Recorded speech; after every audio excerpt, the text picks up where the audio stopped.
15 wins and 9 draws, just enough to secure 17th place and 54 points in Sky Bet League One and complete Project Survival. A feat 35 years in the making at League One level.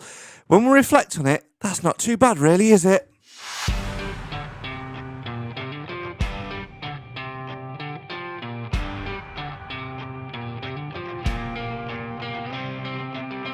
Rewinding all of those months ago, and all that we wanted to achieve in this season in Sky Bet League One was survival. We didn't care how, which is quite good in the end, because the latter part of the season, as we know, was a little bit of a car crash. However, when all is said and done, at the end of the day, the history books will say that Mansfield Town survived in Sky Bet League One. That's what we're here to talk about on this sunny Sunday afternoon out in my back garden. So come and join us as we recap on the 2024-2025 campaign in our traditional end of season review. A pre-warning for you, the audio may sound a little bit different because we're outside using different microphones, but stick with us. We've got a hell of a lot to talk about as we recap one hell of a season as we complete Project Survival. Oh my God. Thanks, Garns. Let's get on with the show.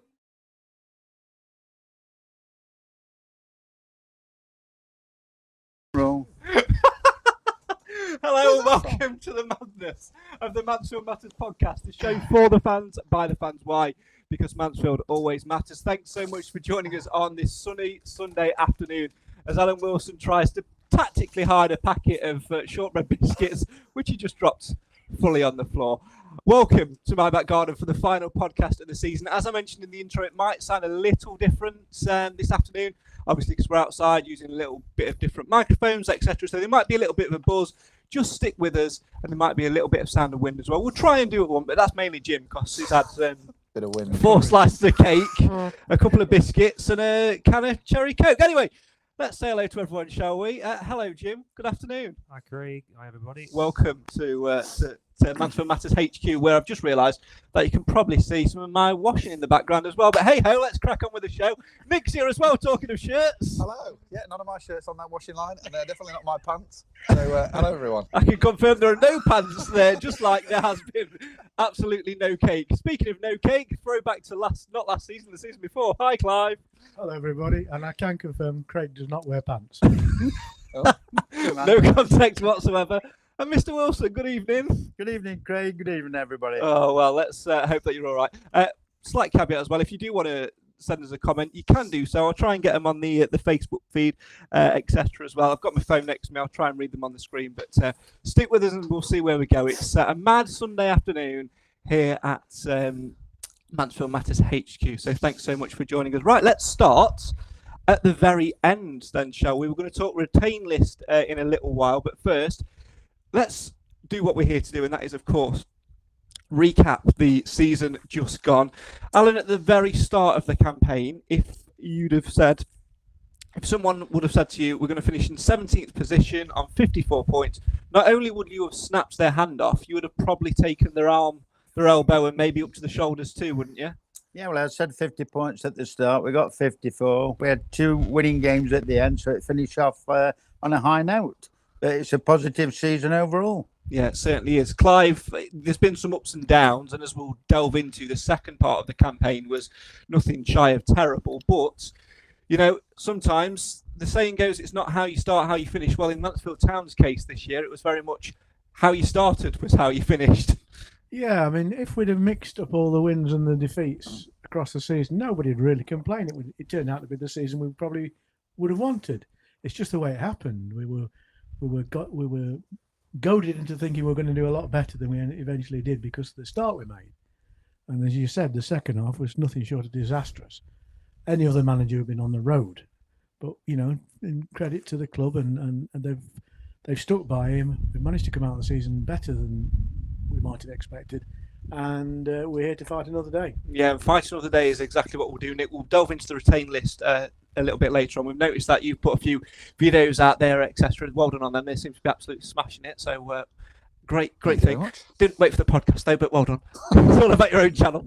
Only joking, I'm only teasing. Season as a whole, though, how do you sum it up? When you look back in 10, 20 years' time, how will you sum up this League One campaign? I think probably how we got to the end will probably be forgotten. I think Clive's right. Had we have mixed up the wins and the defeats, I think I've said it before, Clough is very much a manager who goes in streaks. And he took that to the extreme last season. But I think if we'd have split that up and we'd have finished 17th, I think we'd have all been very happy with where we finished. And I think those 2 wins at the end of the season have given us a lot of optimism. Had we have not won those 2 games and maybe finished 20th, I think we'd be looking at a bit of a different feel for the summer. But I think we're all optimistic now. 2 wins and the retain list out and a few players have left and hopefully some more come in. So, yeah, looking forward to next season now. Jim, how do you wrap up this season just gone? A success overall. I think already people will forget about the second half of the season. I think in 10, 20 years' time, we won't remember the second half of the season. And it was, the objective was to survive, and we've done that. So it's a successful season. We haven't done it for 35 years, and onwards and upwards. We always look back at clinical points of the season, Nick, and talk about, which was the real high for us. If we're being completely honest, when we evaluate this season, I think it goes all the way back to that very first game at Barnsley.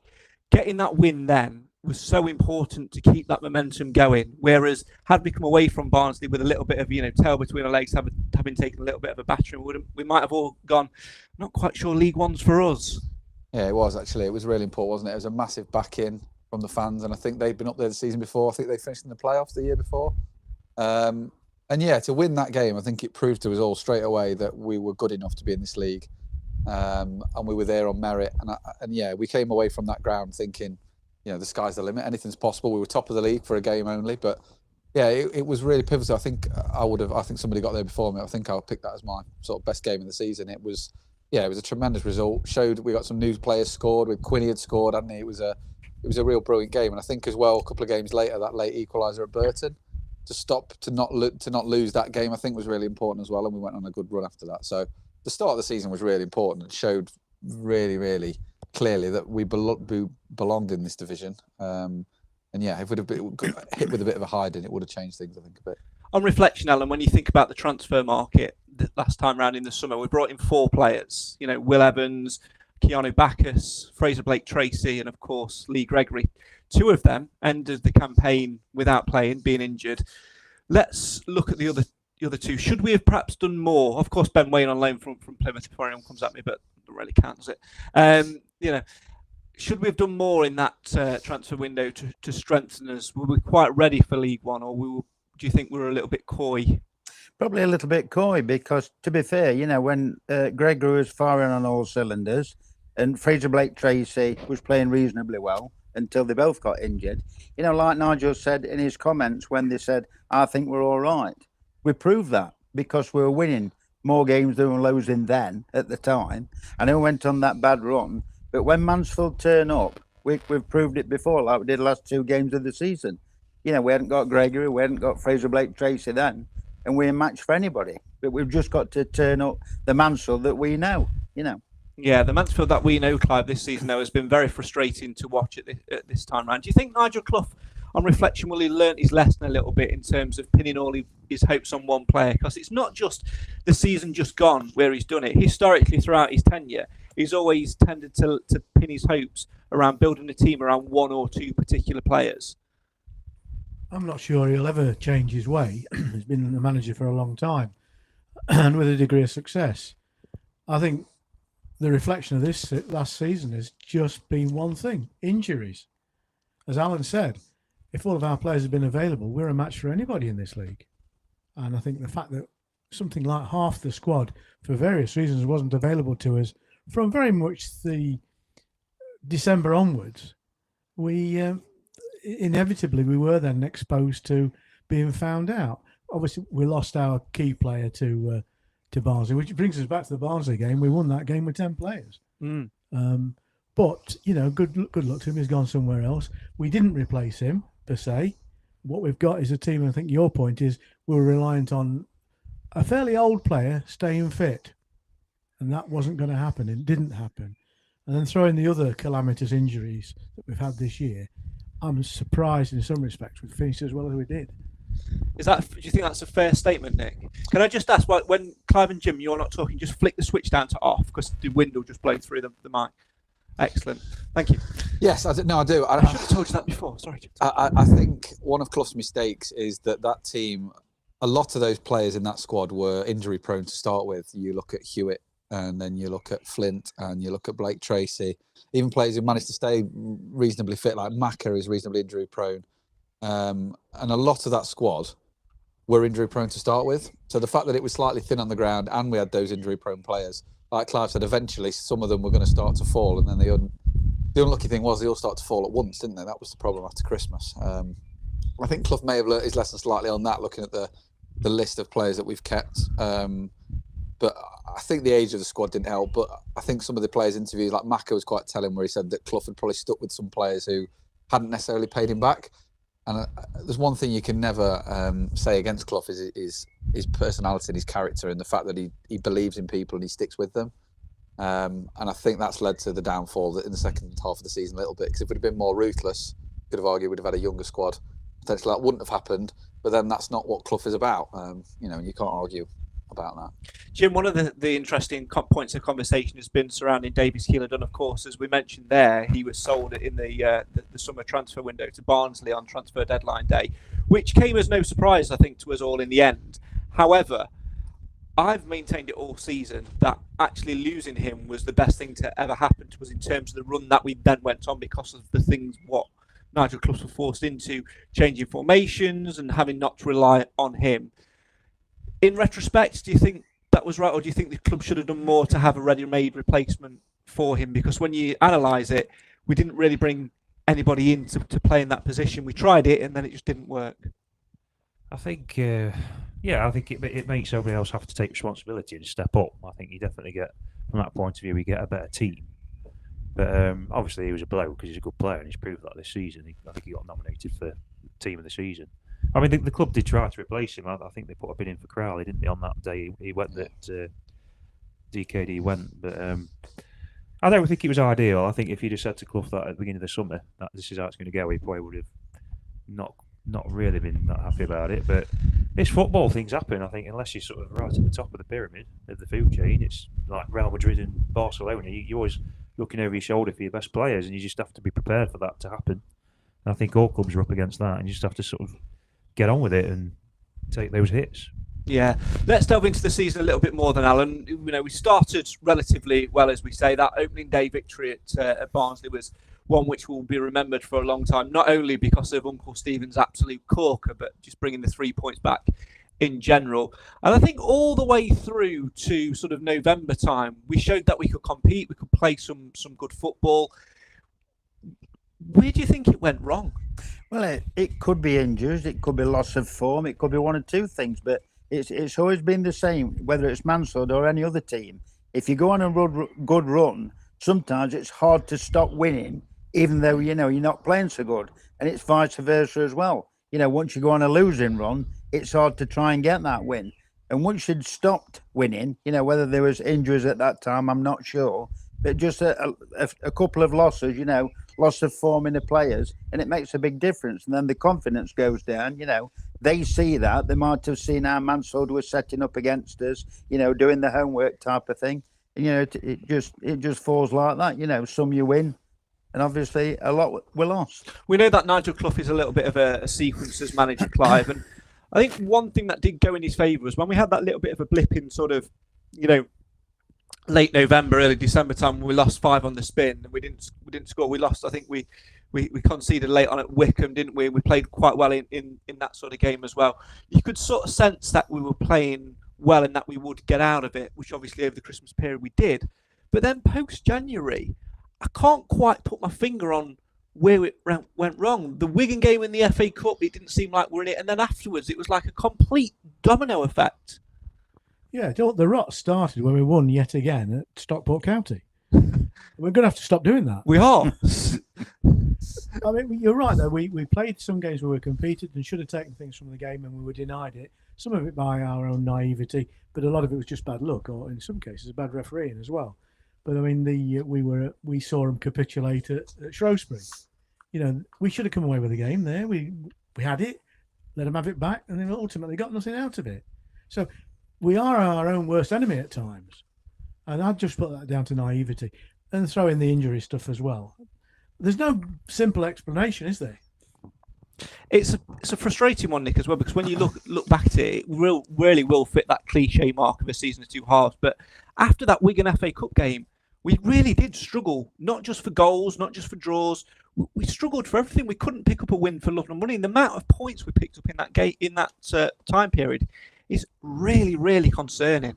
It is. I don't know whether there was the signings had affected things when we brought some in towards the end of the window and they didn't quite gel or fit. I don't know. With the fact that we had 4 of the bottom 5, I'm sure we're still the only club to lose to bottom of the table in 3 consecutive games, because I'm certain when we played Shrewsbury, they went off the bottom. Then we played Crawley on the Tuesday night, they went off the bottom and were replaced by Northampton, who then beat us on the Friday night. Yeah. That run of games was incredible.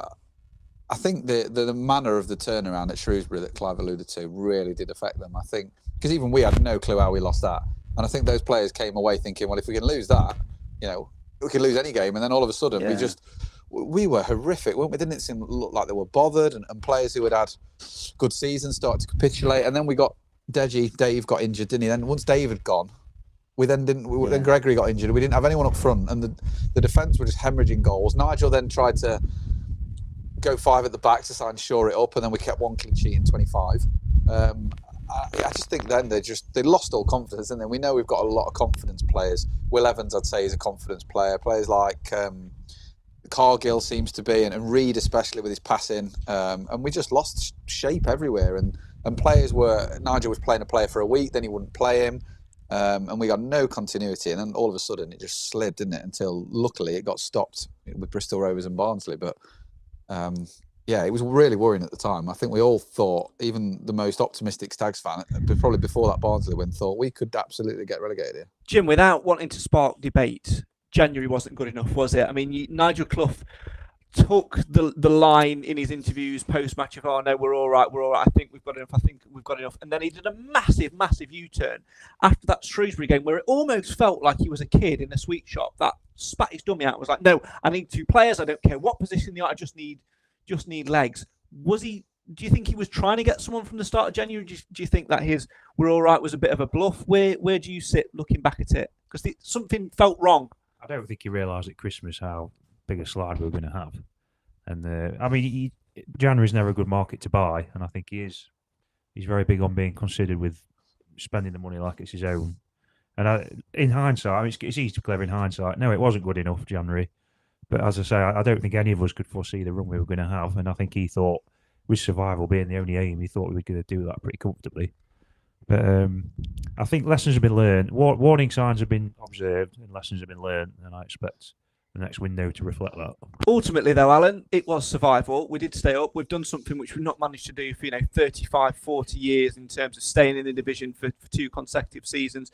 That in itself is an absolutely phenomenal achievement. How do you look back on this season? What's your takeaway memories of this which will be in a roundabout way historic campaign?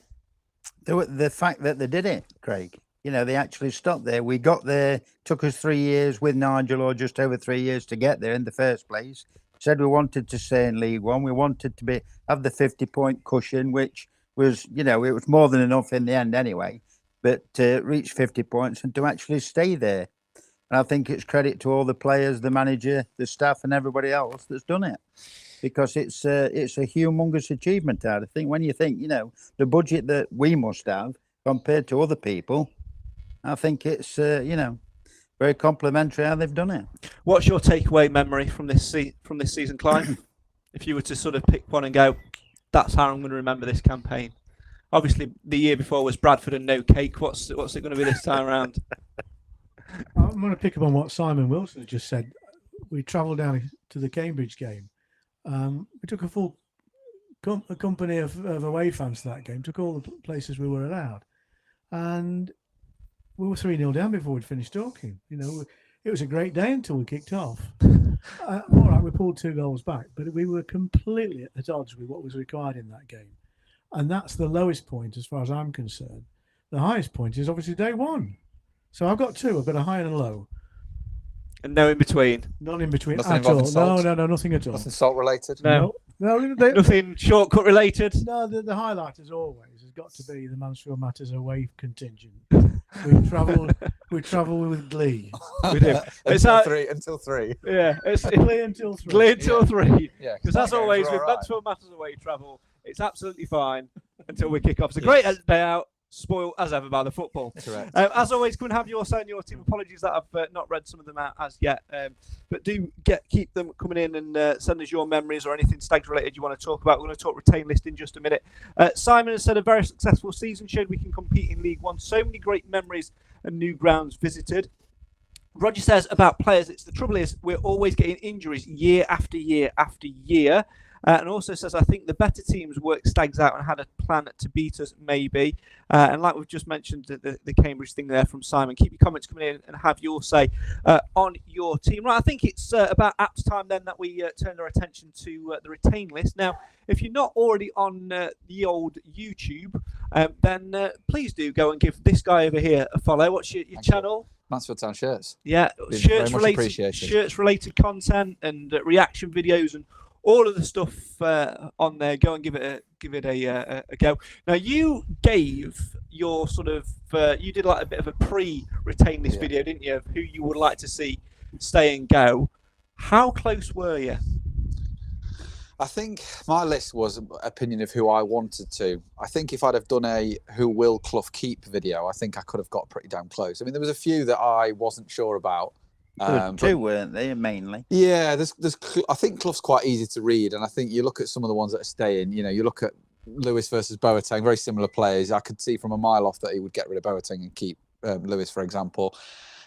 Kilgore was a bit of a surprise, and I think Oates was for me because I'd had Oates as a dead cert to go. He's one of them players that I think the club really just, if it wasn't for Nigel Clough, would want an excuse to get rid of him. It was the end of his contract. He'd been injured for 2 seasons. He wasn't playing. He's never really played in League One.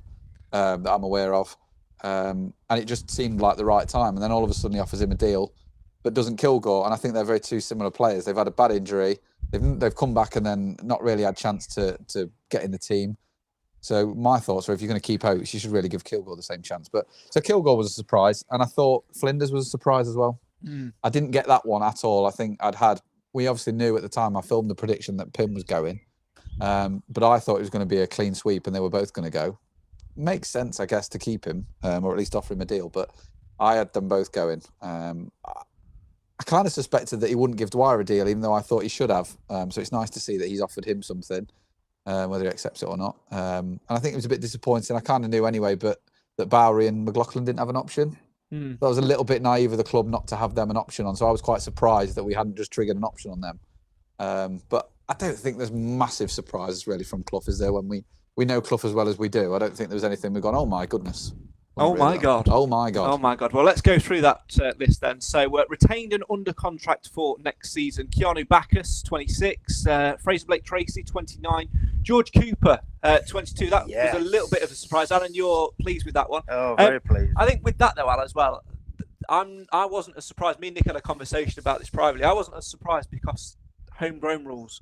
So him and Owen Mason both tick that box, because we had it this season. He said, I'm going to keep one around to fulfill the homegrown spot, and then we'll swap sort of January time. And so we've got a homegrown player, so not a real surprise, but whether or not he's progressed any in the last year to be given a shot, because one thing we're not shy on really is defenders. No, but I really hope he does get his chance, because I think he can prove himself. He's another George Williams. He's never let us down when he's playing, in my opinion. And George, I've always liked George as a centre-back, and I hope he gets his chance, because I think he can do a job. Well, if you're wondering why we're all looking up, by the way, it's because a massive gust of wind came through. We're on the concrete bit, and the gazebo it's not nailed down, it's just sat. So at some point, we all might just jump up and be holding onto the gazebo like that and holding it down. Let's go continue going through that list then. So as I said, Keanu Bacchus, Fraser Blake Tracy, George Cooper, James Gale under contract, 23 years old, Will Evans, 27, George Maris, give his proper name, Giorgio Mauricio, of course 29, Owen Mason, 21, and of course Dave, 32. Options were taken, therefore they're under contract for next season now on Bailey Cargill, 29, Elliot Hewitt, 30, Aaron Lewis, 26, Rhys Oates 30 and Lewis Reed 27. Contract negotiations ongoing at the moment.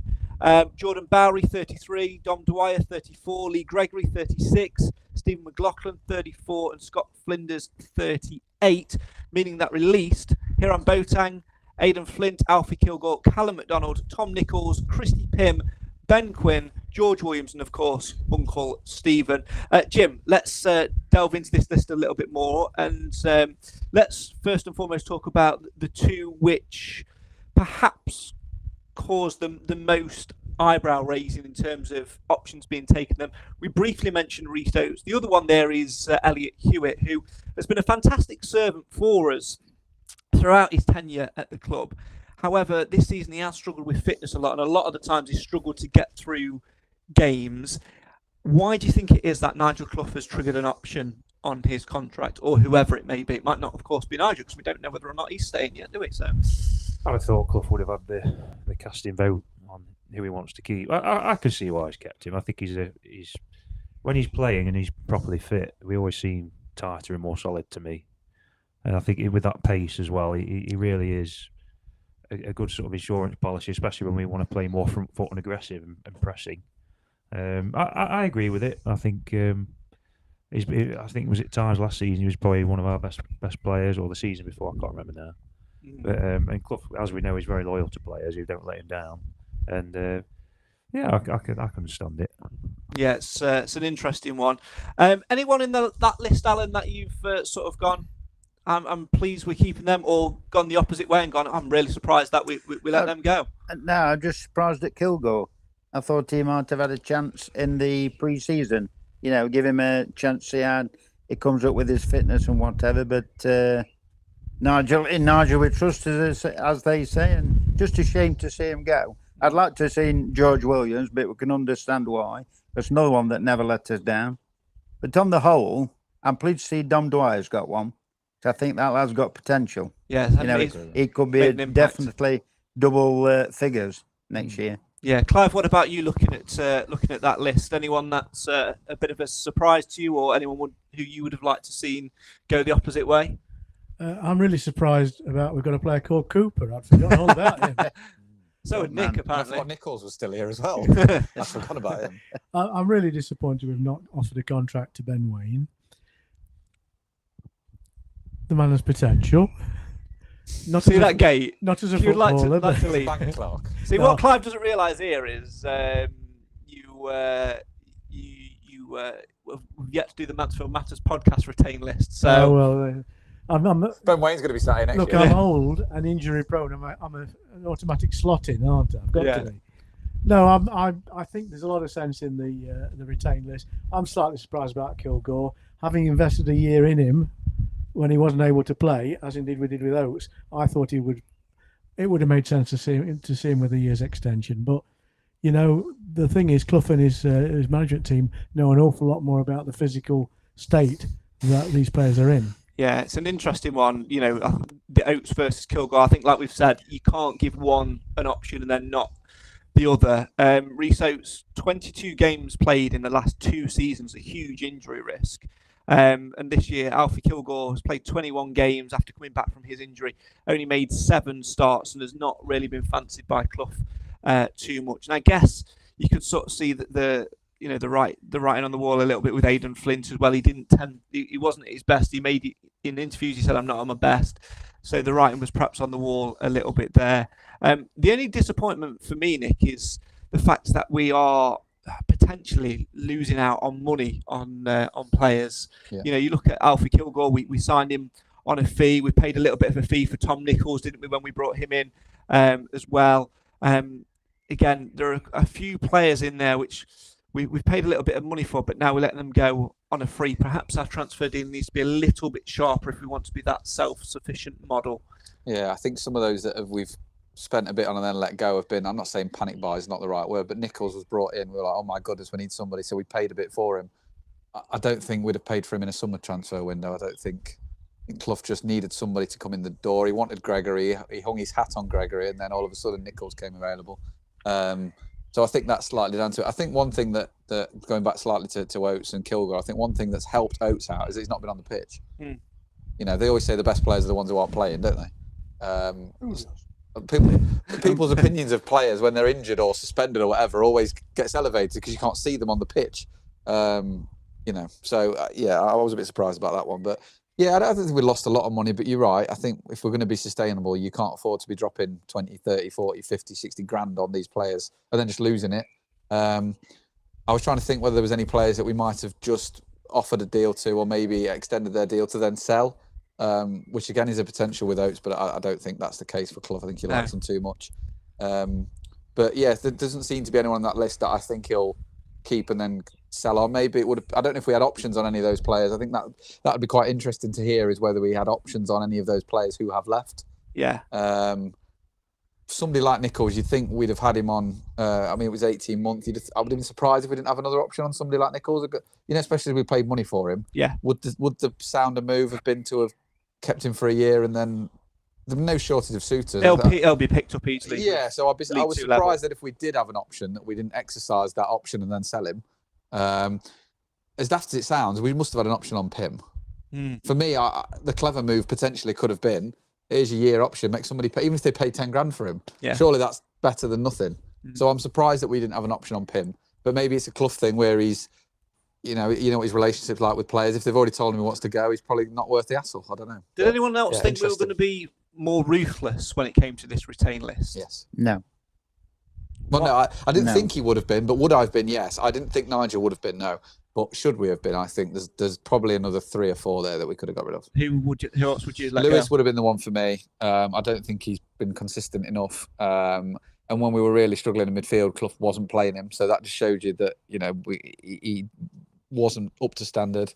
But I think Boateng took the rap for a lot of Lewis's inaccuracy as well, I think, during the end of the season. I'm trying to think about Oates was the other one that I would have said to have got rid of. I think for me would have been Oates and Lewis are the main 2. Big summer for Nigel Clough, Jim, and his recruitment team. Massive. I mean, you look at the players who've gone in the loanees, I think that's 14 or 13, 14 players. So I think you're looking at sort of 4 defenders, 4 midfielders, 2 forwards, and a number 1. So it's an entire new team. So it's huge, absolutely massive, but needed. I think they've been ruthless enough.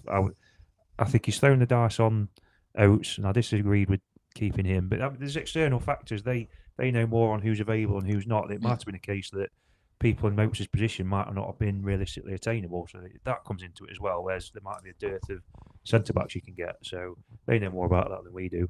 Yeah. I think on the subject of Oates, the one thing we've lacked all season has been pace.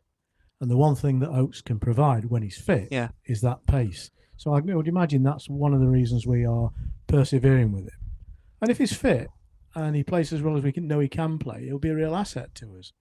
And he hasn't had any luck. He's due some, I guess. It's a gamble, isn't it? It is a gamble. But going back to fees and stuff, at this level, it's not really about fees. We don't spend a lot of money on transfer fees. And we don't, with the odd exception, we don't get much money in transfer fees. What the club has to budget for is salaries. And if you think about Flint and Pim, there's 2 big wages going there. That money can be better invested. And I think there's a lot of that gone into it. It's been number crunching in a way that is almost irrelevant to football. Yeah. Kilgore's wages were reasonably high as well. There's a few big wages off the bill there, isn't there? Yeah. I would agree with that, yeah. Keep your comments coming in. Have your say on your team. Can anyone tell us why there isn't news on Nigel's contract or the ones we are in talks with yet? Says James.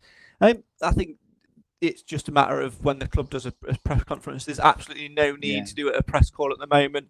I think realistically, Alan, you look at what's happened in the last week or so. I would probably presume that Clough is going to be here next season.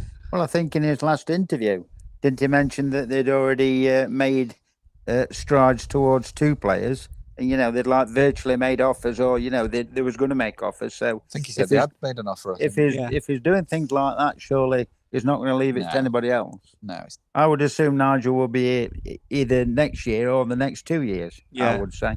We do have to prepare ourselves for life after Clough at some point. I did genuinely feel it would be this year, and I think I still stick by what we said during the season.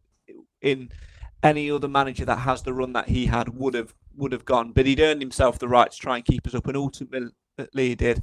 It's interesting the comments that Andy Garner made and what Clough alluded to as well, that there was some sort of fallout in that backroom staff as well. But football's an emotional game, and this time round we've got it right. We did potentially miss out on getting a different manager in Paul Warner and Richie Barker and his entourage there, but Clough is ultimately the right man for the job. I think it's now the spotlight goes towards the owners, not in a negative way, but in terms of what budget is going to be available, and then back onto Clough and his recruitment team in terms of saying, we've identified the players we want for the budget we want and turning them into a different entity. Because one thing is for sure, next season, Clive, it's going to be a completely different League One setup. You haven't got the big spenders at Birmingham. You've not got the documentary of Wrexham and their Hollywood money. You've not got potentially other clubs like Stockport who have got a little bit of money to throw about. The money that's thrown about will be minuscule in comparison to what's been thrown this year. Even those coming down from the Championship and potentially coming up from League Two as well. It's going to be a much more level playing field, which could make for a very interesting campaign. Yeah, those coming down, the pundits are talking about Cardiff being a real big player in our league. And of course, we've got Luton coming down with still a year of parachute money to invest. The problem there is half of their squad is still going to be Premier League players who were desperately going to be wanting to get away. They're on free fall as well, aren't they? Yeah. So losing is a hard habit to get rid of. As we've seen. As we Like I said, well yeah. know. Well, it happens more often than you think, back-to-back relegations, because it's like falling off a cliff. Look at Forest Green. You don't stop until Yeah. you get something solid, and I think Forest Green is a good example at the lower level. Yeah. But I'm old enough to remember Northampton going from the bottom to the top and then down again in 9 seasons, and that was when things were very normal. It's not normal now because there are clubs that distort the normal by their structure and size and their ownership values. So I think Wrexham is an enigma for all the reasons we know and are envious of. Birmingham, if they hadn't won this league as comfortably as they did, everybody should have been surprised. And they'll do well next year, I think. I'm keen to see a degree of normality come back where teams of a proper League One structure are competing with other teams of a proper League One structure. Remains to be seen whether that's the case or not. Coming up, I don't see any major financial models coming in from beneath. And I think, from our point of view, from the Mansfield Matters away day team, we've got some shorter journeys this following season. Yeah. Certainly have. What do you do if you're Nigel Clough, Nick, in his recruitment team? What areas are you looking to identify? What makes us better than what we were this year? Because his mantra is always, we just want to better the season before. Yeah, I think it all hinges on kind of what formation he wants to play. It's clear from what we've let go that we need defensive recruits. Generally, I think that the right back position has been a worry for me. George Williams never really played there. Hewitt's injury prone. Bowery's better off in the middle. So I think we need a solid fullback. We clearly need a goalkeeper. Scott Flinders for another season for me isn't a bad idea. Mason can push him, but we need a solid number one, don't we? We can all say he's the number one.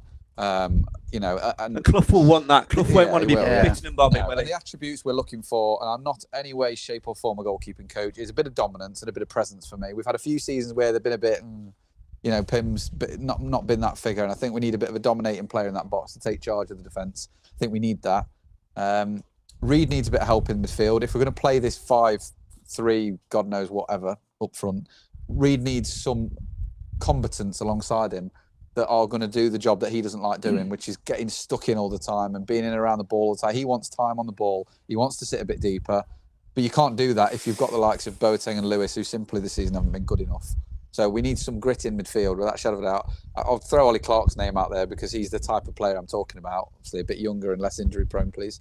But and then the difficult one is the striker, isn't it? Because if you've got Evans, Oates, Gregory and Dwyer, you've already got 4 strikers. But for me, none of those 4, even Gregory, because he's going to be a little bit old, are the main firing front man. So I think we're going to need another striker.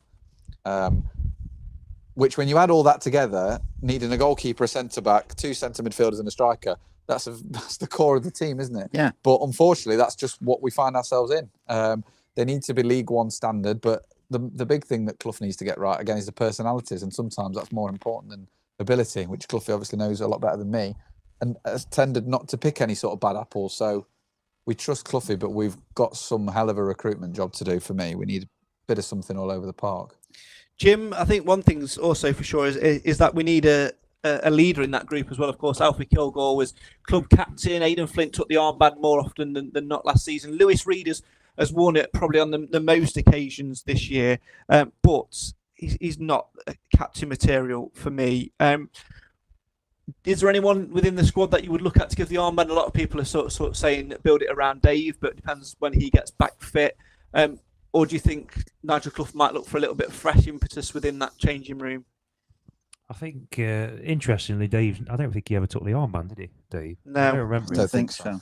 I think you got Macca, people like that, and Gregory when he's fit. I mean, to be honest with you, I don't think it. Obviously, character's important. I don't think who's captain is going to be the massive issue. I certainly think getting the right people in the sort of spine of the team is the main thing. I wouldn't be skimping on goalkeeper at all. And I think personally, a better goalkeeper last season would have given us an extra 10 points. But there we go. Because it's not just their performance; it spreads to the back four, and then it spreads all throughout the team. And before you know it, it really moves the needle. But it's not just 3 or 4 players. It's 14 players have left the club, and whatever comes in has got to be a bit of an improvement on last season. So you're looking at up to 14 League One bodies. So obviously some of them on loan in practically every department in multiple numbers. So that's perhaps something we need to get right next season as well. And then the use of the loan market. I mean, you look at the players we brought in this time around. Ben Wayne from Plymouth Argyle, I think he's definitely like Marmite. Some people love him, most people disliked him. I don't think he quite did enough for us, but then again, he perhaps didn't get enough of an opportunity to do so. Although I still maintain how he can put international footballer on his CV is still beyond me. Matty Craig, when he came in, he looked absolutely sharp as a knife, but then the injury curse hit him, and that was it. Jordan Rhodes, one of the record EFL goal scorers, that's years past him now, and he didn't get the opportunities to shine either, and didn't deliver when he did. Caelan Vickers was perhaps the only pick of the bunch, but even so, after his first 4 or 5 games, the light completely went out of his soul. As soon as he didn't get the ball, it was like playing with 10 players. We have to be better in that area this time round. Yeah, and it all depends. And I think as regards the captain, I think Nigel will look for somebody, probably in the midfield area, who he brings in, to give that bit of grit and that bit of captaincy. I'd like to see Giorgio Mauricio get the captaincy. Because, is somebody that's obviously Nigel's going to pick somebody for the captain who's going to play most of the 46 games. That's pretty obvious. And I think when Giorgio plays, Mansfield play well. If he's on his song.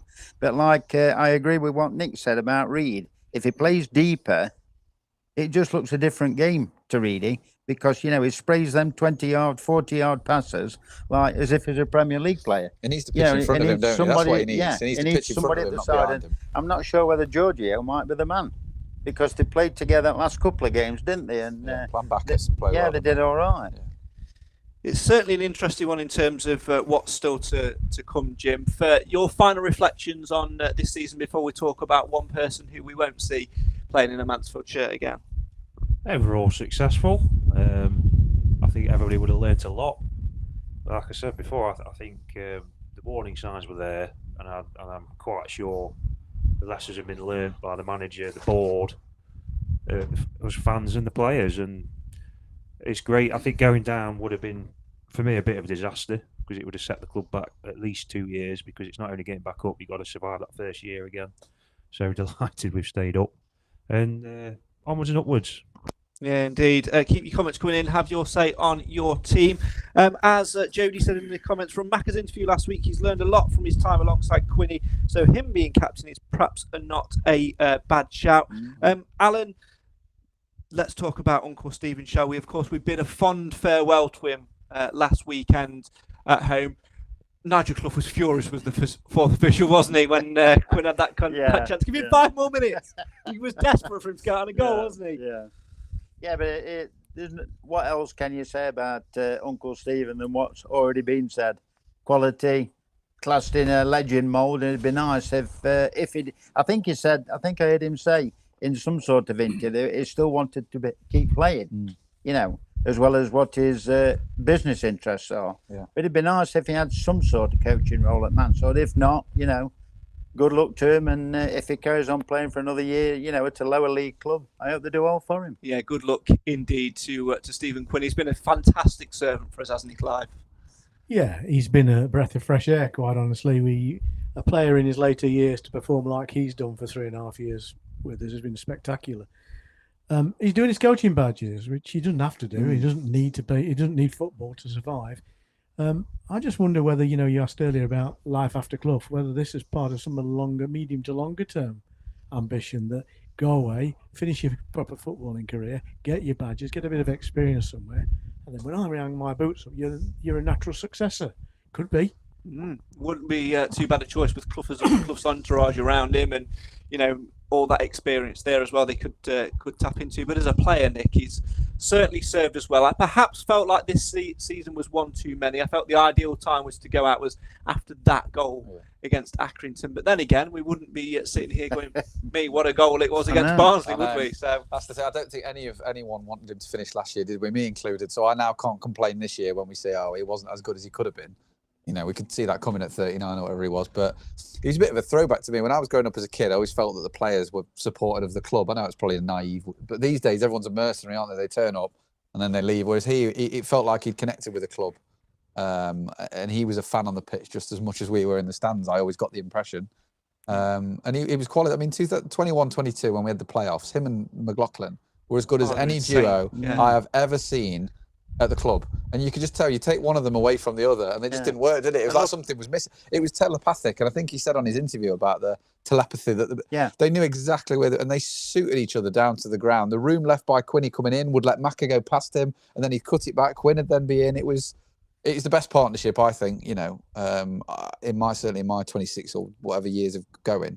And yeah, I think he brought back a lot of love for some Stags fans back in the club, and he bridged the gap between us and the players. Quinny did for me. He kind of represented the players, didn't he? And we bought into what he was doing. You think, well, if Quinny's there, you know, the other players will be all right because Quinny's there. Yeah. And it'll be a big miss around the club if, like Alan said, he said in his interview, he wants to still play.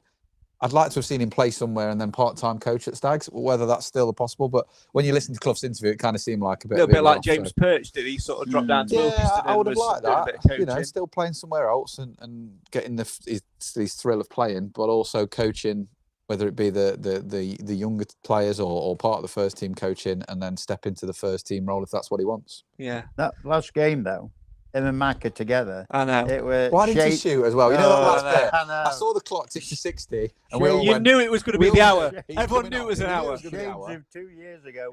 Did it on little back heel. He just hit it. Yeah. Somebody said if that's his last touch at Stags, then that is a shame because he went to hit it. Then he passed it. He overhit it. Oh, just shoot. I don't know why he didn't shoot. All you saw there was the net rip. Want to see the net ripple, and then 16 go if he'd have scored, and then everyone if he'd have just scored, if it could have gone in, it'd have had a Quinny Aston. Yeah. Whether he wants it or not. That's it. Absolutely. Jim, very brief thoughts on Quinn. Bishop Street stand, the Stephen Quinn stand, or statue, or retire the number 16. What are you doing? What are you doing to honour the man? I don't know. What are you doing to honour me? Come on. Come on now. I want to know. I reckon the Bishop Street might end up being the Nigel Clough stand, but perhaps a statue. I agree. I think he inspired the fans and kept the passion there. And I don't know. Get a mural up. You know that Bournemouth have done? This is not a sarcastic answer here. Bournemouth at the end of the stands have put murals of all the players on the end. Yeah. Why don't we do that? Yeah, be class, wouldn't it? Get a local artist to do it or blowing something. to my face. Yeah. Please. Yeah, spot on. Sid, are you listening, Sid? Sid, are you there? Sid, come in, Sid. And it's not being called the Sid Pepper stand. There's somebody behind me at the football stand. Have you heard? It doesn't quite ring like, you know, the Nigel Clough standards to have the Nigel Clough or the Uncle Stephen end panel. The Uncle Stephen's end panel. Uncle Stephen end. Uncle Stephen's end. Speaking of that, I think he'll just be remembered well. We do need to. Can you have a picture in your booth? He is now, you know, technically a free agent, we do need to mix up the podcast panel a little bit. So maybe Uncle Stephen could be a panel. Speaking of that, we're going to talk our retain list right after these. Oh.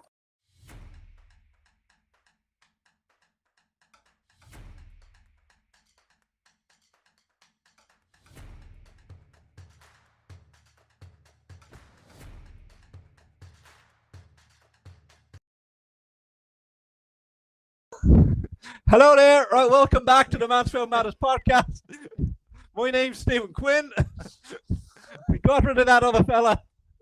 Oh dear. Right now, retain list for the podcast next season. Well, seeing as Cam and Nathan are conspicuous by their absence, that's them gone. I'm releasing them. They'll be on there. a free transfer. Don't trigger the option. I'm gonna trigger another year on you, Alan. Yes, I'm available. I'm going to trigger another when year. asked upon. Trigger another year on you, Clive. Hold on. I like the faith you're placing in the old. I mean, however, God. however, I am retracting that. I'm going to change it to 6-month loan because you've forgotten a vital piece of equipment. It's an age thing. So that's 6 months. 6-month deal. We'll review it at Christmas. Nick, you're under contract to retain anyway. You're all right. I tried to leave, but he wouldn't let me. Jim, you are unfortunately out of contract this summer. Oh, hello. So we need to talk. We need to talk. What's your demands for a new deal? What we're talking? We need to Perhaps with a cup of coffee, you know. Can't make you another cup of coffee during a live show. Jim, you're missing That's the point. not how it works. You have to make him an offer. I'll bring the coffee. Yeah, he'll bring the beans. There has to be some thinking time on that one, I think. We'll discuss it during the summer. So Jim might be back with us next year. He might not. However, whoever wins the coveted podcaster of the season award in the end of the season awards does get an automatic 1-year trigger. So will it be Jim? It's time to find out. So we're going to find out by way of looking into this lovely golden envelope. Oh, Props are here this year. We've got big budget. Props, man. We've got big budget. You're all recognised. That's it. Big budget. So The name's Stephen Quinn. It's not Welsh, is is he Welsh? Is it 4 in a bed? 4 in a bed, as the little man said. We're all over. There we go. So you have been voted over the last week. You have been. Do you mind? I'm trying to talk here. I'm going to rescind that deal. Yeah. Oh dear. You guys at home have been voted for your player of the season as nominated by us. And I can reveal that with 55.7% of the vote, the winner. Shall we all have a guess who's going to be? Which award are we going for? Podcaster of the year? No, this is player of the season. Player of the season. It's got to be Dave. Yeah, that's quite low for Dave. I think the last few performances have dropped that a bit. Yeah, Dave. it was Dave I think indeed. He is the winner of the Mansfield Matters be Player Dave. of the Season. Elliot Hewitt got 5.1% of the vote. Bailey Cargill and Lee Gregory got 6.3% apiece. Jordan Barry got 12.7%. And Stephen McLaughlin finished in second with 19% of the vote. It's a fair top three. Let's have a look at goal of the season then. Winning. Barnsley. In last place with 1.3% of the vote was Matty Craig at Charlton. Will Evans at Stockport got 10.1% of the vote. Dave against Barnsley got 12.7% of the vote. Will Evans at Wigan got 20.3% of the vote. Finishing it in second place with 22.8% of the vote was Lee Gregory against Cambridge, meaning that Uncle Stephen's sumptuous strike at Barnsley took the honours with 40.5% of the vote. Game of the season. Shocked these were all away games because we were rubbish at home.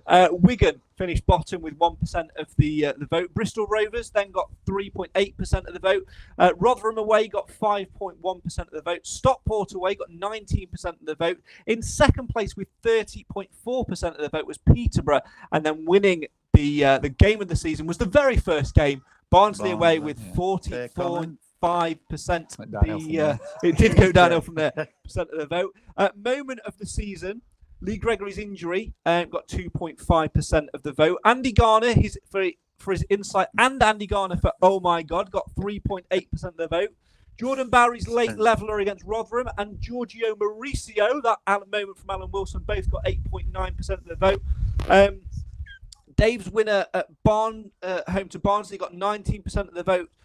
Andy Garner's post-extra rant finished in second with 22.8% of the vote, whilst Quinn's wonder strike at Barnsley also took moment of the season with 39.2% of the vote. Let's have a look at the Unsung Hero Award then. Tom Whittemore, the busiest physio in League One, only got 3.8% of the vote for some reason. George Williams, for his contribution as ever, has got 11.4% of the vote. Sid Pepper's Bishop Street King got 15.2% of the vote. Finishing second place was Mez and the ground staff with 19% of the vote, whilst winning the Unsung Hero Award for his honesty and, of course, for, oh my God, it can be no one else than Andy Garner. And the worst loanee of the season. Let's all have a guess at who we think this is. Alan, who was the worst loanee of the season? Maybe Ben Wayne. Clive. Ben Wayne. Nick. Ben Wayne. Jim. I think Rhodes was worse. Oh, that's... Well, I can tell you that Wayne was worse for longer. Surprisingly, Ben Wayne did not win worst loanee of the season. How many times did he vote? Craig? Matty Craig won the vote. Yeah. Injury prone, 34.2% of the vote. Ben Wayne finished a close second with 31.6% of the vote. Jordan Rhodes was then 30.4% of the vote, and then it was, of course, Vickers with 3.8% of the vote. Vickers? I know, very, very bad. On the last game, I thought Rhodes had his best game. Yeah, and then he still missed, didn't he? Yeah. Still Wayne missed when he managed to came score. on. So there you go. That's that one done. Right, 2 awards left to finish. We're going to finish with the coveted Podcaster of the Season award in just a minute. However, we've got a feature of the season to crown. The nominees were Let's Get Quizzical, Alan's Quizzes, Clive's Quizzes, What's in Craig's Bucket, and a fantastic feature called Service Station or Cheese. Bring it back. With 3.8% of the vote was Clive's Quizzes. With 20.3% of the vote was Alan's Quizzes. With 25.3% of the vote was Let's Get Quizzical. And joint winners were What's in Craig's Bucket and the what played one time only, Service Station or Cheese. I knew they'd enjoy it. Quality. How dairy. I knew Okay. they would. Time then for the one we've all been waiting for. More petrol grommet. Top. Time for the one we've all been waiting for. Who will be crowned Podcaster of the Season? Craig. In third place with 16.5% of the vote was Clive.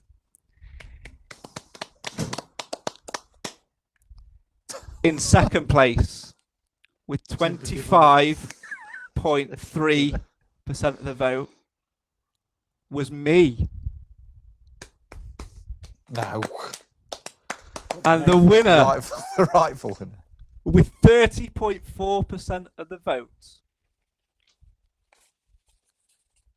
was... He's got a little Google account. No, go. Where's he going? He hasn't won, so he's off. He did say if he didn't win, he'd quit. As the winner Go on, of Nick, the you award cover for previous years, I Okay. have to give the honourable handshake to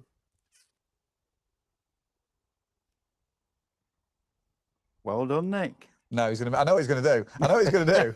Well done. Alan Wilson. Was the told winner. you. Well done, Alan. Thank you. Well done, Alan.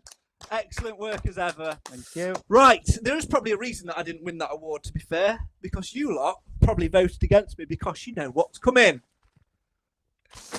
Can't have an end the of season quiz. special without an end of season Just watch quiz. the viewer figures plummet now. Oh, people They love love the this. quiz. Well, They love There the you go, quiz. Alan. If you want to fold them over and on, grab book yourself it. a pen. That's an Clive, automatic 1 there year you go. renewal as well. So that's 2 Oh years. yeah, you've got. 2 years See, for Alan renewed you Wilson already. now. There you go. Nick, See you in 27, Alan. see you in 2027, Oh, Alan yeah. Wilson. And Jim, I've got a green pen. I've given you a couple of sheets so you can obviously have a little bit of a lean there. Let me plug my headphones back Where's in. I them forgot I was biscuits? wearing them. Where have they gone? So we have this year for the end of the season quiz 17 questions because of course we finished in 17th place. There are varying points available. You can play along if you wish to do so at home. I'll reveal the answers afterwards. So here we go. Question number 1 in the Mansfield Matters end of season quiz for 24-25 is: the Stags finished the campaign in 17th position, their highest league's finish since which season? The Stags finished their campaign in 17th position, their highest league finish since which season? Okay, question number 2 is a 2-1 win at Barnsley opened the League One campaign, but how many players who started that game also started the final League Two outing at Barrow? So a 2-1 win at Barnsley opens the League One campaign, but how many players who started that game also finished the final League Two outing at Barrow? So I can tell you that there are That's me. Less than 12. Sneezing myself. less than 12, and you will get double points. So you get 1 point per player, and if you get all of them correct, I would have to name them. Oh, I had to I'll name give you them. one. I just put a number. I'd put number. you can put a number. Well, a number will Yeah. get you 1 point, and then if you wish to name them, you can add them in. So a 2-1 win at Barnsley opened the League One campaign, but how many players who started that game also started in the final League Two outing at Barrow? And bonus points for naming those players, 1 point each. If you get all of them correct, I'll let you double your points. Okay, so question number 3. The heroic Carabao Cup run of the previous campaign wasn't matched this term as the Stags lost on penalties in round 1 to Bolton. Who were the Stags' penalty takers and what were their outcomes, e.g. scored or missed? Only correct pairings will win the points. So, for example, if it was me and I scored, you would have to put Priest scored to get the points. Can you just repeat that one, please, Craig? So, Your mate. I wrote him down. the Stags penalty takers at Bolton in the penalty shootout, who were they and what were their outcomes? So if it was me Yeah. and I'm I with scored, you. it would Yeah. be Priest scored. 2 points per correct pair, double if all of them are correctly matched. Could you make it more complicated, Craig? Yes, I could. Okay. You have to put their star sign at the end of it, and you get 6 triple months. points if you get the star sign correct. Six months has gone down to 3 months. He might be playing on a game-by-game contract at this rate. Game to game, month to Game month, to game, rolling month to contract. month, rolling contract. Give me a nod when you're ready for question 4. Yeah. Okay. A solid September saw the Stags more than holding their own. However, it took a game-changing penalty save from Pym at Northampton to earn 3 points as the month ended. In which minute did Pym do a Pym? So you've got a 1 in 90 chance. In which minute did Pym do a Pym? Question 5. 2 cup games gave the Stags 2 clean sheets as October and November merged. They also managed 7 goals in those 2 games. Name the goal scorers, 1 point each. I can tell you that there are 4 separate goal scorers. Could you repeat that, please? 2 cup games gave the Stags 2 clean sheets as October and November merged. They also managed 7 goals in those 2 games. Name those goal scorers. There are 4 of them, 1 point each. Let me know when you're good for question 6. Hope you guys are getting these at home as well. I will reveal the answers later on. You can put the answers in the comments if you wish to do so, because absolutely nobody can see the comments here at the moment, so it's all good. Unless Clive's got it on his phone. I have, but I can't see it. Yeah, You it's can't over see it though, You to be can't fair. read it. Question number 6. In the league, however, it was a very different story with 3 consecutive 1-0 defeats despite playing well. Who were the 3 teams to beat the Stags in that run? 1 point each.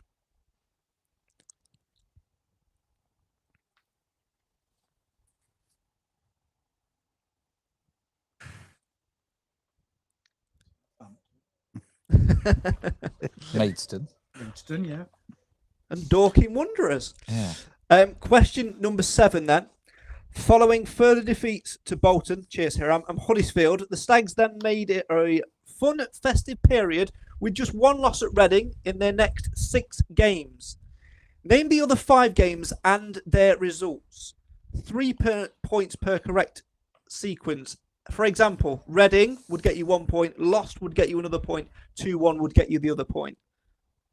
Start again with the question. Yeah. Thank you. I was still trying to answer the one before. Following further defeats to Bolton, cheers Hiram, and Huddersfield, the Stags then made it a fun, festive period with just 1 loss at Reading in their next 6 games. Name the other 5 games and their results. 3 points per correct sequence. For example, Reading lost 2-1. I can't say. Jim's busy scribbling away. I think Jim might have a clue. Jim usually wins the quizzes, don't he? Yeah. To be fair. He only comes for the quiz. And the coffee. He's demanding another coffee. But can't make him a live coffee. Can't make a coffee during the live show. It's just impossible. It's implausible, Jim. I don't know where you got that one from. I'm having a biscuit. Have a biscuit. Knock I yourself can't out. because I can't eat it too close to my muff. Oh, yeah, there is that. Catch your crumbs on your muff. Don't want muff crumbs. Nobody needs muff Well, that crumbs. band you went to see. You do know that Facebook does live subtitles, so it's just going to be a couple of parts of the Somebody show. watching on silent going, what are they Muff talking about, crumbs. love? Hey? You can't just say muff crumbs. It did. Question number 8. It's a German artist, isn't he? Oh dear. Question number 8. That Stockport game was the last high for a while, so I've given you a bit of a clue as to one of the games in there. More on that soon. However, after the full-time whistle, what was the Stags' position in the table and how many points off the playoffs were they at that point? So after the Stockport game, where were the Stags in the table and how many points off the playoffs were they at that point?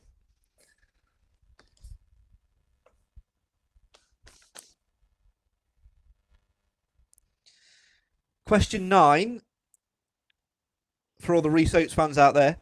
Reese Oates has been the subject of many discussions this season, having another torrid campaign with injury.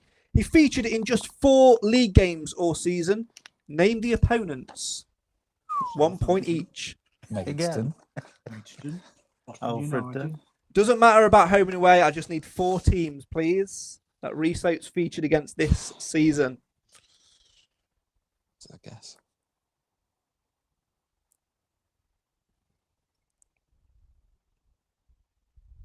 I declare.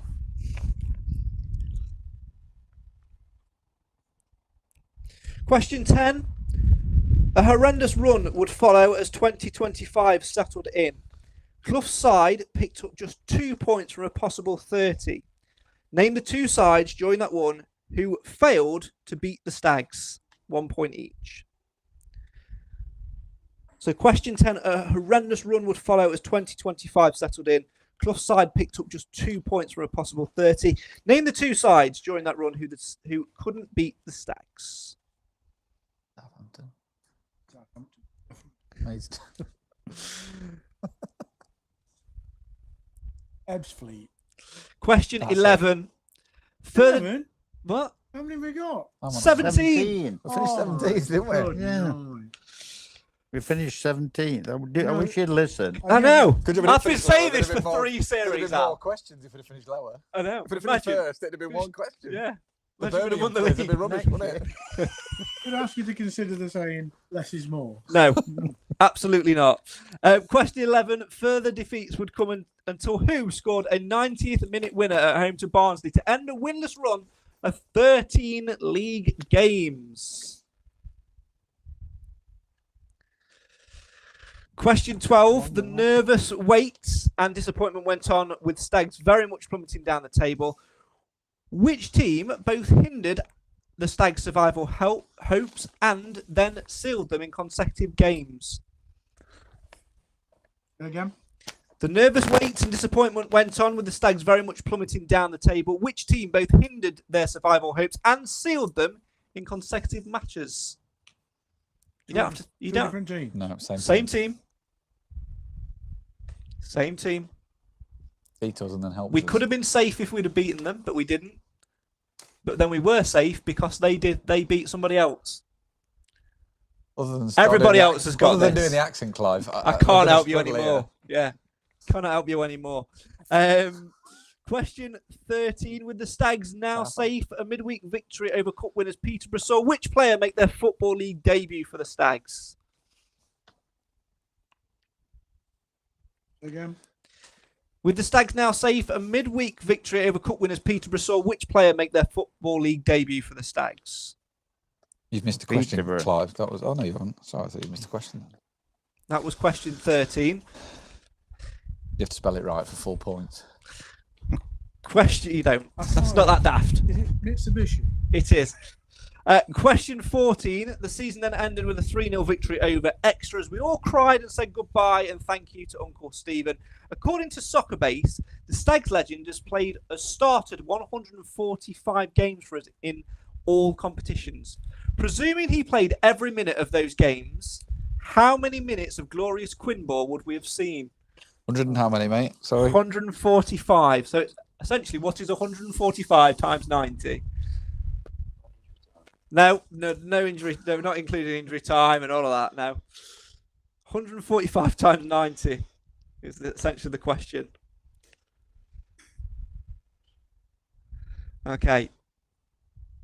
Just write a number down.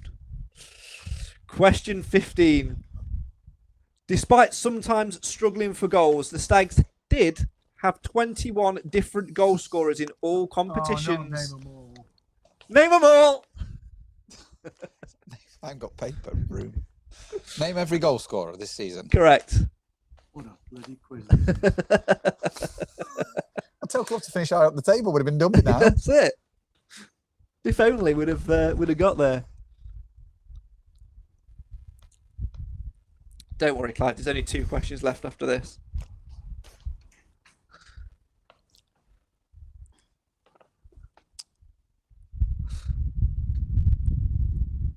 So despite sometimes struggling for goals, the Stags did somehow have 21 different goal scorers in all competitions this season.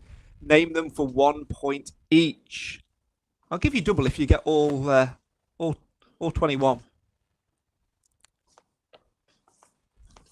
Jim's scribbling away. He thinks he knows it.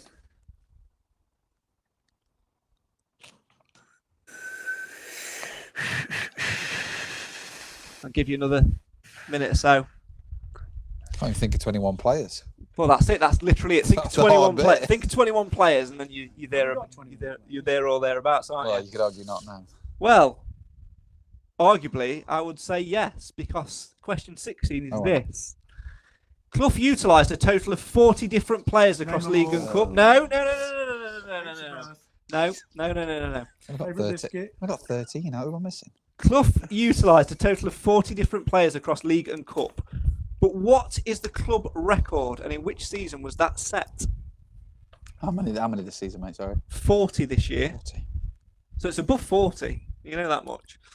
And in which season was that set? I still can't name 21 players. And then your final question, question 17. Who is the Stags' assistant manager? Ooh, that's the hardest one of the lot. Oh my God. Oh no! Wow. Well. Okay, You're so falling into what's known as a priest trap. you are. I'll That's run not through what you think. all the questions It is. for you, Yeah, I've got his code. just in case you need to recap any answers or anything like that, and give you some thinking time. So, question 1 was the Stags finished the campaign in 17th position, their highest league finish since which season? A 2-1 win at Barnsley. Question 2 opened the League One campaign, but how many players who started that game also started in the final League Two outing at Barrow? Question 3, the heroic Carabao Cup run of the previous campaign wasn't matched this term as the Stags lost on penalties in round 1 to Bolton. Who were the Stags penalty takers and what were their outcomes, e.g. scored/missed? Question 4, a solid September saw the Stags more than holding their own. However, it took a game-changing penalty save from Pim at Northampton to earn us all 3 points as the month ended. In which minute did Pim do a Pim? Question 5, 2 cup games gave the Stags 2 consecutive clean sheets as October and November merged. They also managed to score 7 goals in those 2 games.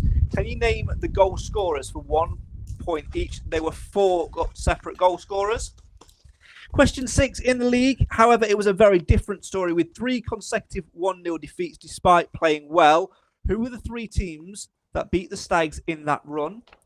Question 7, following further defeats to Bolton and Huddersfield, the Stags then made it a fun, festive period with 1 loss at Reading in their next 6 games. Name the other 5 games and their results. For example, Reading lost 2-1. Question 8, that Stockport game, so there's a little bit of a clue there, was the last high for a while After the full-time whistle, what was the Stags' position in the table and how many points off the playoffs were they at that point?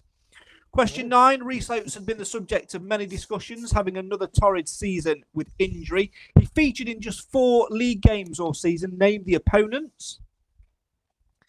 A horrendous run would follow for question 10 as 2025 settled in. Clough's side picked up just 2 points from a possible 30. Name the 2 sides during that run who couldn't beat the Stags. Question 11, where further defeats would come until who scored a 90th minute winner at home to Barnsley to end a winless run of 13 games. Question 12, the nervous wait and disappointment went on with the Stags very much plummeting down the table. Which team both hindered their survival hopes and sealed them in consecutive matches?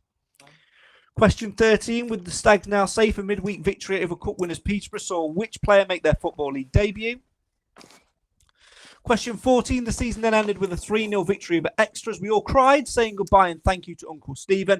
According to Soccer Base, he started 145 games for us in all competitions. Presuming he's played every minute of those games, excluding added on time, how many minutes of football would that have been? Jim. Question 15, despite sometimes struggling for goals, the Stags had 21 different goal scorers in all competitions. Name them. Question 16, Clough utilised a total of 40 different players across League and Cup. But what's the club record and in which season was that set? And finally, for question 17, who is the Stags' assistant manager? Right, let's mark our own answers then, shall we? Can I quickly say hello to my daughter, who apparently at 4 years old has said hello via Facebook somehow. So Hadley! there we go. Sorry, carry on. Normal service resumed. Right, question number 1. The Stags finished their campaign in 17th position, their highest league finish since which season, Alan? 90. Clive? 90. You're going to need a microphone, Clive. Can I just say Sorry. that one year is not a season? Yeah. 1990. 1990. So you say 89, 90 or 1991? Yeah. So ask him first. Alan? 1991. Clive? 1991. 89, 90. Jim? 86, 87. 89-90, 1 point. Ooh. We got relegated in that Oh, year. yeah, I think I knew 1991 we years. got I'm going to relegated. copy your answers. Alan. Get them right. I think it was 30 years. I said A 9. good point for that, yeah. 1 point for that. Question 2, a 2-1 win at Barnsley. Saw the Stags start their League One campaign well. How many players who started in that game also started at Barrow? 7 points on offer.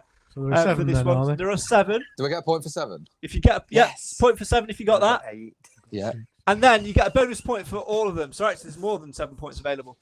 You get a point if you said Pym, Yes. Akins, Oh, Yes. Flint. damn it. Yes. Bowery, Yes. Reed, Yeah. DKD, Yeah. and Uncle Stephen. So you get a point for each player as well. Yeah. So 8 points available there. Six Happy out of with eight's that. not bad. 6 Question out of eight's 3. not bad. I'll take that. Penalty takers against Bolton. So you only get the points. Listen very carefully here. You only get points if you get the pairing correct. So, for example, if you wrote Priest scored, you would get 2 points. But if you wrote Priest and missed, you'd get nothing. Yeah. Okay? Ruthless. I didn't know you took one. It's an example, Alan. It's an example. I'll put Priest missed. Just jesting. Well, Carry on, you'd have mate. been wrong. Top bins. Bowery scored. Yes. Gregory scored. No. Hewitt scored. Did he? Boateng missed. Yes. Callum McDonald Ooh. scored. Didn't have that one. No. Aaron Lewis missed. Got that one. Will Swan missed. 4-6. Happy with Will that. Swan, I forgot about that. A solid September for question 4 saw the Stags more than holding their own. But in which minute did Christy Pym save a penalty against Northampton? The correct answer was 38. Oh, 33. 54. I just changed. No, no, no. Strange, No, I right? saw that. That's a I zero. got half it right. Hope you're Oh, not, so did hope you're I. not cheating, Mr. Parkin. What do you do a thing like that? Not Yes. normally. Question 5. 2 cup games saw the Stags keep 2 clean sheets as October and November merged. They also managed 7 goals in those 2 games. Name the goal scorers, 1 point each. There were 4. Lucas Akins, Yes. Ben Wayne, You're joking. Ben Quinn, Got that. and Uncle Stephen. Oh dear. Oh dear. Question What? 6. In the league, however, it was a different story with 3 consecutive 1-0 defeats despite playing well. Who were the 3 teams to beat the Stags in that run? 1 point each. Leyton Orient, Oh dear. Bristol Rovers, Yeah. and Wycombe Wanderers. 2 out of 3. Following further defeats to Bolton, Cheers Hiram and Huddersfield, the Stags then made it a fun festive period with just 1 loss at Reading in their next 6 games. Name the other 5 games and their results. So there are 3 points per correct sequence. And you will only get the 3 points if you get Can them. I just ask, reverting back to the penalties, Yeah. when you said you got to get the sequence correct, Yeah. was that 2 points, or if you got the sequence, 3 points? No, 2 Just points. 2. Just Thank 2. you. Yeah, just 2. yeah. Same for Sorry this. about that. Same for this one. I've lost my question now. Where's it gone? There. Where are we? 7. Question 7. 7. Thank you. I'll give you the way I'm going to do it. I'll do it like this: a point for the team, a point for the outcome, a point for the scoreline. If you get all Right, 3, 3 points. double it to 6 points. Oh, hello. Yeah. This is a game changer. Hello. So Southampton. Charlton drew Oh, I forgot that. I was there. 0-0. I was there as well. Rotherham won 1-0. Yes. Peterborough won 3-0. Bolton won 2-1. And Stockport won 2-1. So we've got, hang on, 2. times 2. 6, 12. Nick's doing maths in his 18. head. Sorry. The result on 24. its own doesn't count you anything. Then. You can, if you got the result right, You get 1 you point. get a point. If you've got all 3, you double it. Yeah. You get 6. So 1 point for Charlton, 1 point for Drew, 1 point for 0-0. But if you got all 3, I'm with you. 6 points. Question number 8. That Stockport game was the last high for a while. However, after the full-time whistle, what was the Stags' position in the league table and how many points off the playoffs were they? 1 point each. So you get 1 point if you put 8th, Oh, yes. and you get 1 point if you said 4. Oh. I said 1. That's not very good, is it? Rhys Oates for question 9 has been the subject of many discussions after another torrid season with injury. He featured in just 4 league games. Name the opponents, 1 point each. And do you know what? Because I'm feeling generous, if you get all 4 right, you can double it. This is... And the correct answers are Huddersfield, No. Charlton, No. Peterborough, No. and Bolton. Yeah. Question 10. Come on, Wigan. Question 10. So if you got all 4, you can double it. Question 10. A horrendous run would follow as 2025 settled in. Clough side picked up just 2 points from a possible 30. The 2 sides that couldn't beat the Stags were Blackpool, drew 3-3, and Burton, drew 1-1. 1 point if you said Blackpool, 1 point if you said Burton. No points if you wrote the scores down. I didn't ask for them. Question 11, and you are going to need to speak into your microphones for this. Further defeats would come until who scored a 90th minute winner at home to Barnsley to end a winless run of 13 games? Alan. Dave. Correct. Clive. Dave. Did you write Dave down? Alan, did he write Dave down? Yeah. Nick? Dave. I put Keith Cassells. No, I didn't. He wrote Dave. Jim? Dave. Correct. If you wrote down Oshalaja, Rubbish. minus 5 points because that's not what it's called, is it? Oh. I don't like this quizmaster's getting a bit... It's getting a bit stroppy. You know, Listen, I finished bottom of the quiz poll. But my quiz has been over now. We've been home by Nobody now. can hear you either. wait, it's very true. Sorry. That's why. That's why. Oh, dear. I'm talking into your muff. Oh, dear. Question 12. The nervous wait and disappointment went on as the Stags very much plummeted down the table. Which team hindered their survival hopes and then sealed them in consecutive matches? Thank you, Reading, was the answer. They beat us 5-1, which stopped us from securing our own survival, and beat Bristol Rovers. Question 13. The answer was Owen Mason. I've got Pedro Gonzalez Jones. I put Cockinos. Question 14. Basically, it was 145 times 90. 13,050 was the correct answer. What did you write, Alan? I've got 14,410 for some reason. Oh, did you know what? I can't be bothered to go for a point through got nearest. Despite sometimes struggling for goals, the Stags Got closer, only 50 off. 21 different goal scorers in all competitions. Name them each. So, if you said... Even the quizmaster's bored with his quiz. Yeah, just do it slowly because Yeah. Evans, Yay. Yeah.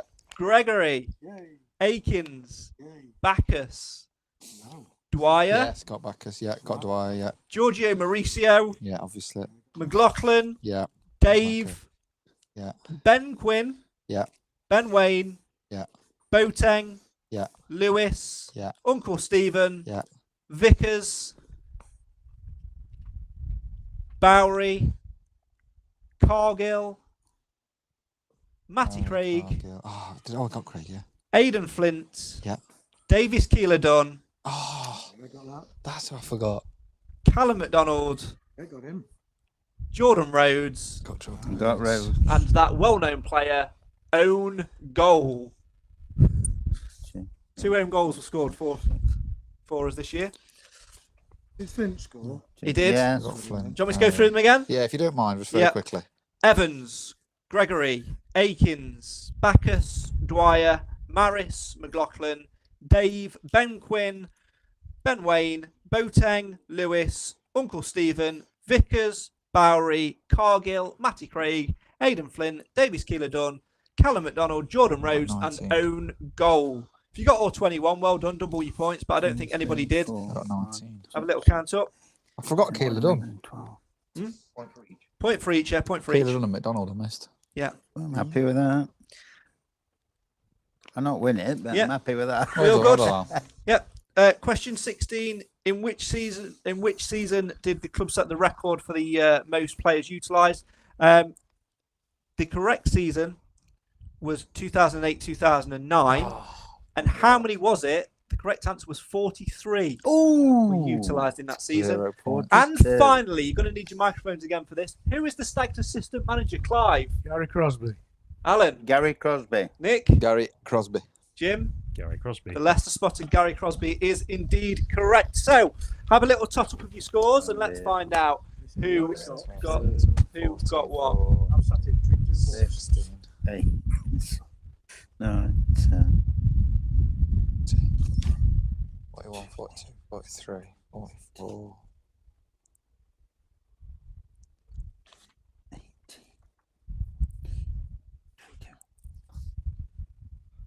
So, Jim, if you wouldn't mind, microphone to the lips, please. Did And you double your points for 58. that one?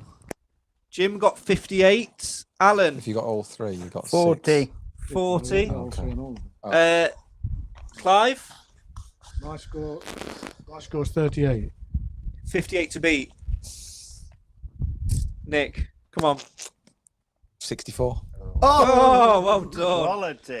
Well done, Nick. It He's takes the absolutely- quiz champion as well. He's absolutely Well nailed done, it. that 19 man. out of 21 that did it, I think. He's I got absolutely 18, nailed it, yeah. hasn't he? That was a tough question. That I kept remembering players.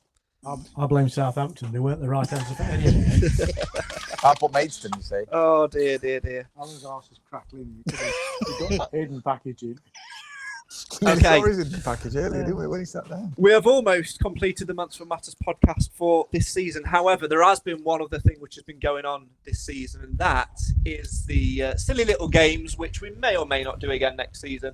They have caused us a little bit of entertainment during what's been an average campaign this year. And I can tell you that at the end of the season, we are tied in terms of the players who are in the lead for winning the whole thing. Those two people are Clive and Nick. Well done, boy. Clive, What? I'm going to give you the option to choose a player. You get first choice, Alan or Jim, to be on your team. Alan? And would you like Oh. red or green? Green? So please take a green kazoo. They are your buzzers. Nick, you've got Jim. Thank you. Come on, There's your Jim. red kazoos. Now, you must. Which end do I blow into? Now, you're going to need your microphone, Clive. You're going to need yours, Jim, as well. Do I blow into my mouth? Have a little practice if you want.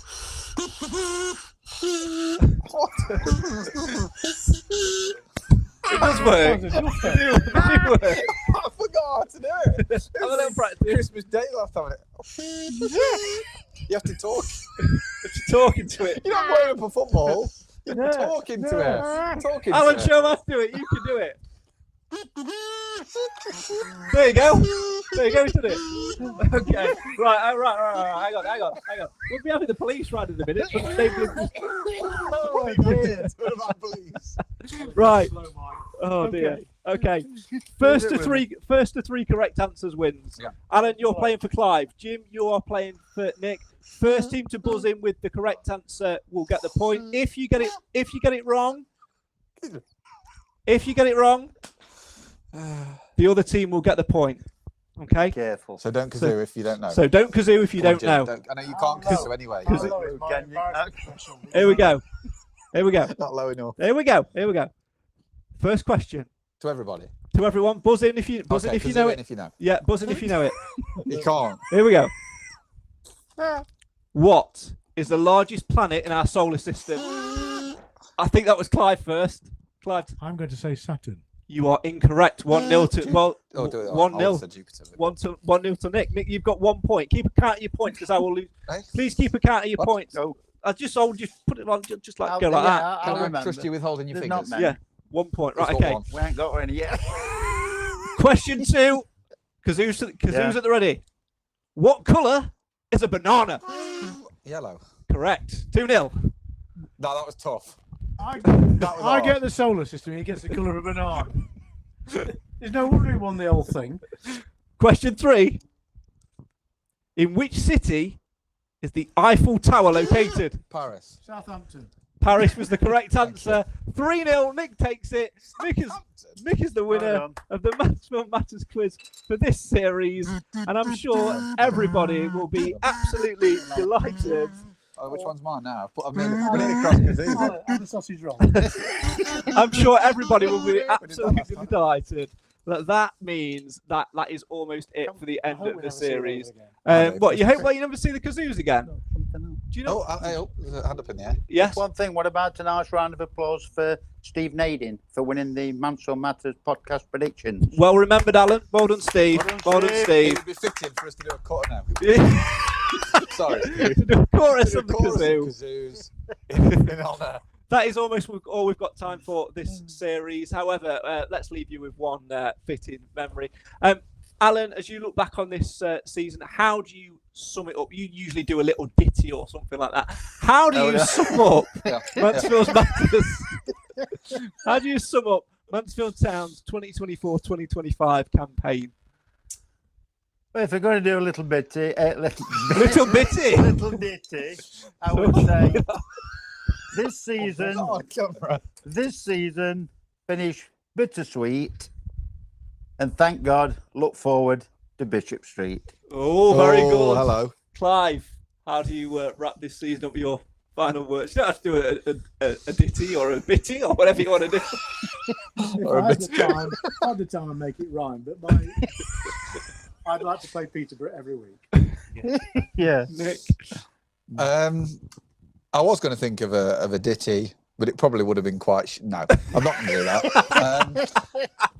I would sum it up with the discovery of our new away day travel, our exclusive away day travel, and If how you're not part of Mansfield Matters, you much it's can't. brought enjoyment to away days. So I'd go with that.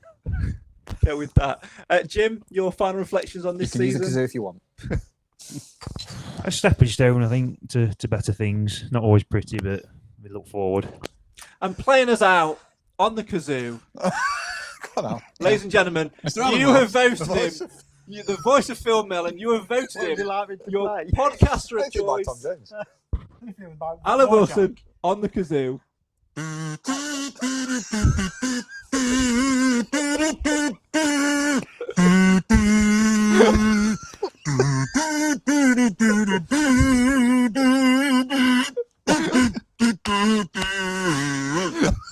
That'll do.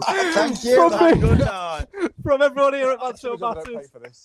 thank God you don't pay for this. That was just for Big Tone. Can I just say at the start, And of the Mrs. Big season, I Toad. had a listener. It was you. Guess what? Can you download that? You can. Just that little bit. Guess what? We'll do it all again next season. Thank you for watching. Thank you for listening. It's been one hell of a season. Shall we do it again next year? Let's do Yeah, it again why next not? year. Good night.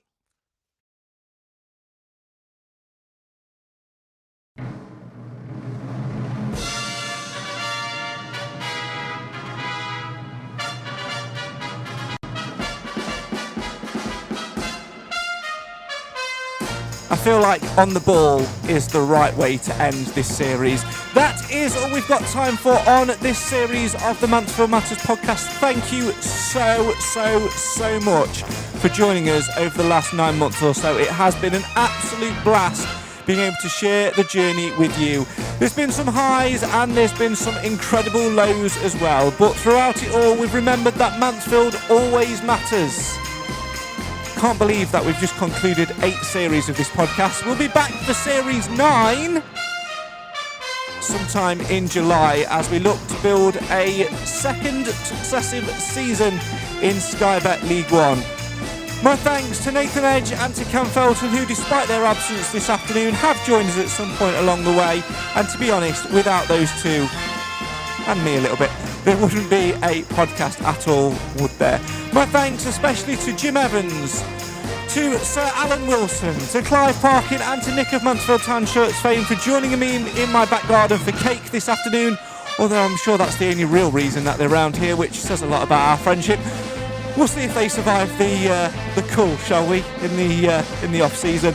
And most importantly, our thanks collectively to you, the viewers, the listeners, those of you who stop us at games and talk to us about the podcast, or sometimes stop us in Asda or Tesco or McDonald's or wherever that may be to talk about all things Mansfield. We absolutely love it because that shows just one thing, that win, lose or draw, no matter how terrible we are or how brilliant we are at times, Mansfield always matters, and we'll remember that in the close season as we put our feet up for a well-deserved rest and look forward to Series 9 and another season in League One. We'll see you then. One more time, please, Garns. Oh my God. That man never fails to deliver, does he?